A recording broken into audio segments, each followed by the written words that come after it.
So what are we going to do about a video for this week? What location you want to cover?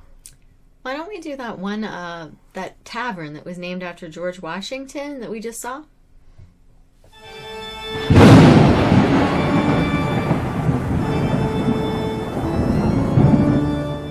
Well, hello there, Parapeeps, and welcome to another episode of Our Haunted Travels. I am your host, Sean Donnelly. I'm your co-host, Marianne Donnelly. That's right. Today we are talking about the Mount Washington Tavern in Farmington, Pennsylvania.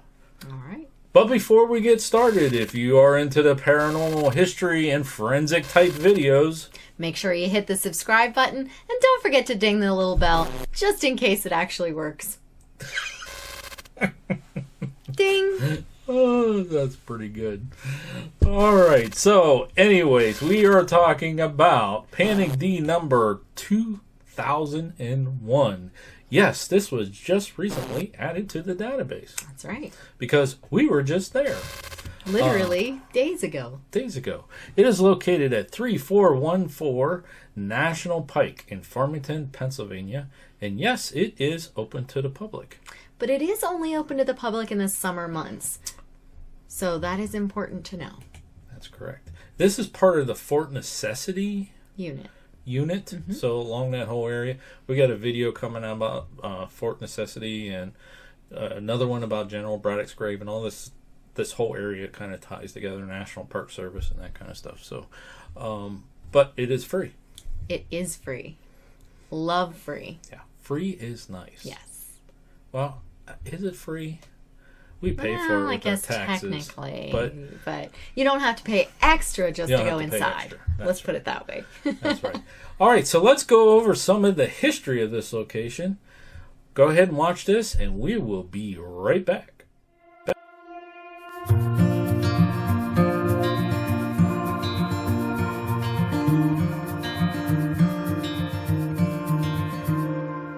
Mount Washington Tavern was one of the taverns located along National Road, which was the first highway built by the federal government.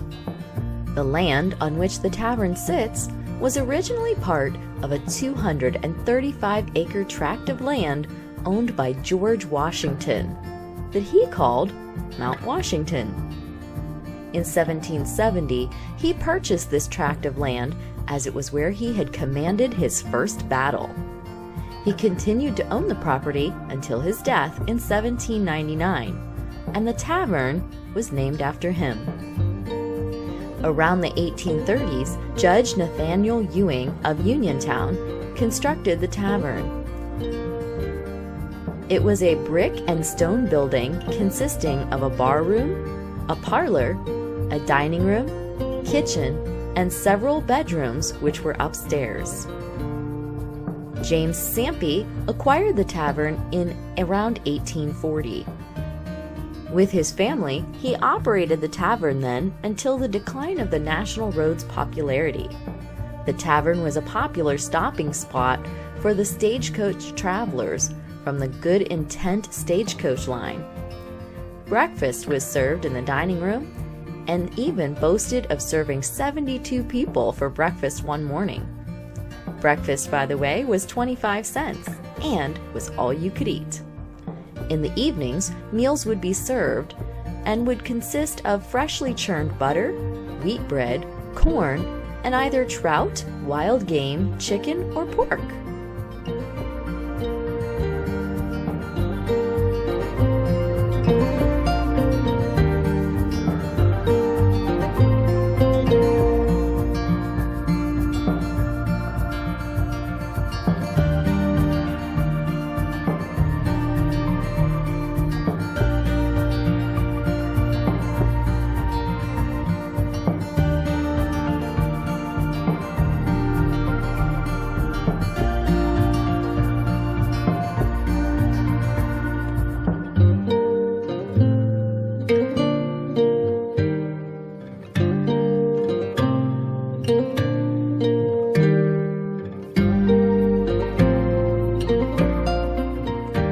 You could spend the night at Mount Washington Tavern as well, but you would have to share your bed with strangers, 2 or 3 to a bed, and and they would switch throughout the night as stagecoaches came and left, and other travelers who were not on the stagecoaches, well, they would also come and go intermittently.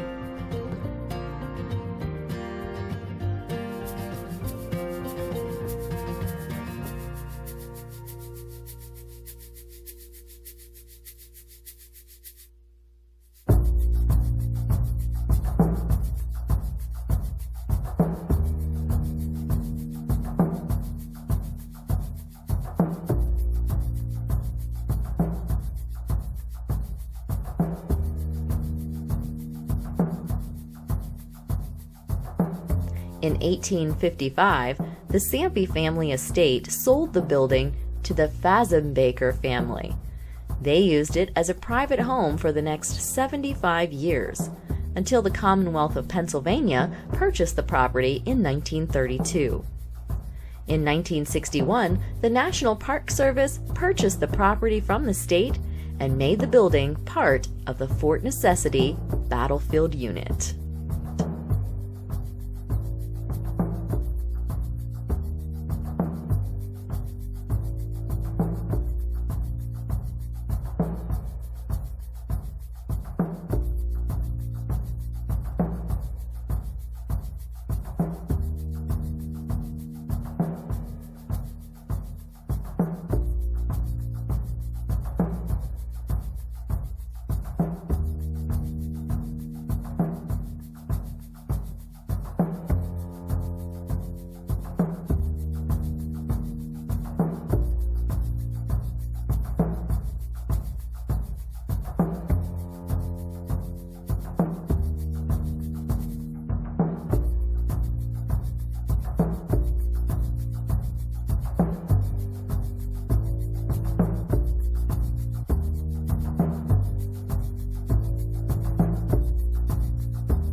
All right, there you go.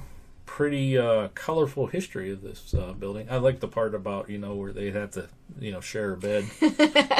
With several people throughout the night. Several unknown people coming and going. Yeah, not only just your room, but your bed too. That's right.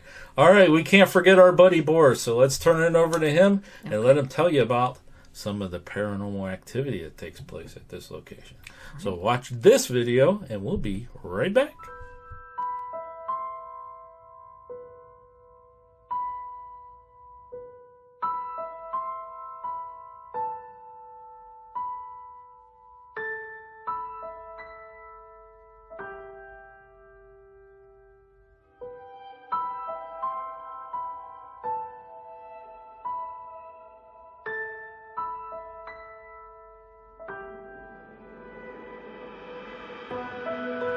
The Mount Washington Tavern was one of many taverns that were built along the National Road. These taverns gave weary stagecoach travelers a place to eat and rest. Today, a museum, there have been reports of unexplainable footsteps and laughing coming from the haunted tavern at night after the park is closed. There have been other chilling accounts of orbs and mists and other spiritual presence showing up in photographs. There have also been recent reports of people seeing faces in the window and one encounter of a ghost materializing right before a visitor's eyes.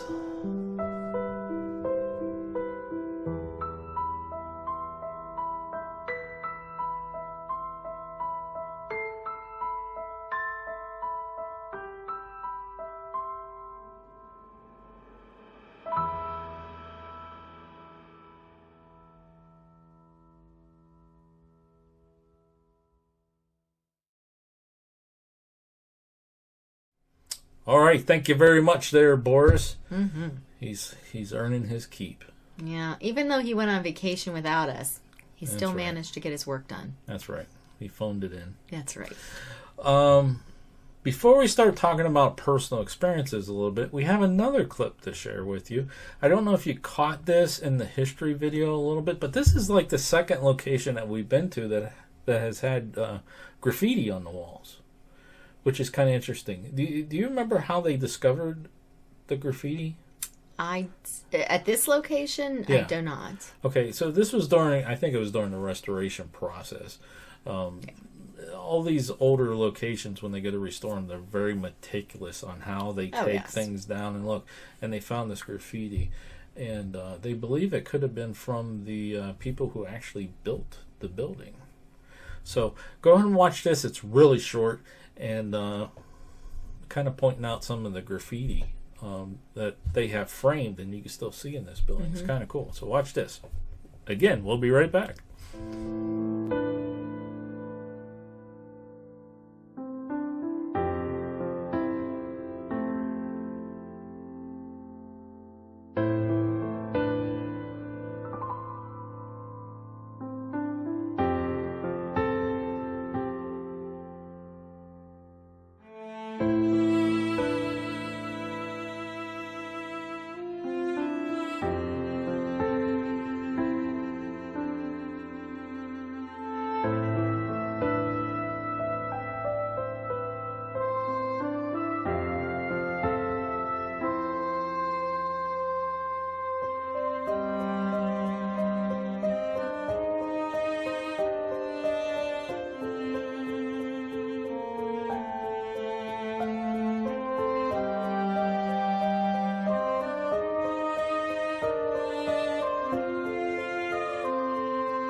Yeah, I find that interesting. That's a piece of history, that the way they preserve that. And we had the same thing that we ran into at the Barnheisel house, which is really cool. You know? There's a lot of buildings that seem to be doing that, and I do enjoy that. You know, but people do that even still today. We did it when we built our barn in the backyard. We wrote our names on the wood before we put the coverings over. So it's nice to later on in life be remembered. Yeah, it's pretty interesting. So one of them signatures is back in the early 1800s. Yes. Yeah, and they have a frame set upstairs and downstairs, which is really cool. Yeah. So personal experiences, what did you think? It was nice. I would have liked to have been able to go into the rooms. They have all of the rooms with just a plastic sheet Which door. is interesting you would bring that up. And you don't know this, but I do, because I just added the location to the thing. But some of the trip advisory, things that people left was that you could not go into the rooms. Yeah. However, but yes, there's nobody there. Exactly. It's like a self-tour type thing. So yes. I get it. Yeah. I get it. I get it too. Yeah. Yeah. It would have been nice too, but again, I was going to say the same thing, but there's no one in there. So that's the easy way of preserving it and making sure no one steals anything or breaks anything. And again, we see that at other places too, where they're doing that and they just put up a piece of plexiglass. Yeah. Yeah. So for me, that was the saddest part, was I couldn't go into the rooms. But I think that they've done a nice job preserving it. I didn't have any paranormal experiences while I was there, but I enjoyed the building. And I listened to all of our recordings of the video and everything, and I didn't hear anything strange.